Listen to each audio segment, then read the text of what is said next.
రోజువారీ విత్తన చక్రం ద్వారా హార్మోన్ల సమతుల్యం, థైరాయిడ్ మద్దతు. థైరాయిడ్ సమస్యలు, హార్మోన్ల అసమతుల్యం మీ రోజువారీ జీవితాన్ని ప్రభావితం చేస్తున్నాయా? రోజుకు కేవలం 2 చెంచాల విత్తనాలు మీ హార్మోన్లను సహజంగా సమతుల్యం చేయగలవు. దీనినే సీడ్ సైక్లింగ్ అంటారు. ఇది సహజమైన, సులభమైన పద్ధతి. పీరియడ్స్ మొదటి రోజు నుండి 14వ రోజు వరకు 1 టేబుల్ స్పూన్ అవిసె గింజలు మరియు 1 టేబుల్ స్పూన్ గుమ్మడికాయ విత్తనాలు తీసుకోండి. ఇవి ఈస్ట్రోజెన్ స్థాయిలను సమతుల్యం చేయడంలో సహాయపడతాయి మరియు థైరాయిడ్కు అవసరమైన జింక్ అందిస్తాయి.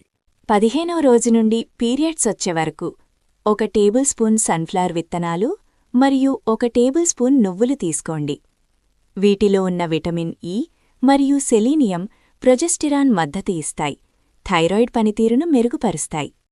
విత్తనాలను పొడిచేసి స్మూతీ లేదా సలాడ్లో కలిపి తీసుకుంటే ఇంకా మంచిది.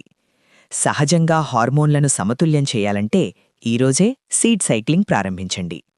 ఈ వీడియో నచ్చితే లైక్ చేయండి, షేర్ చేయండి, ఇంకా ఆరోగ్య టిప్స్ కోసం ఫాలో అవ్వండి.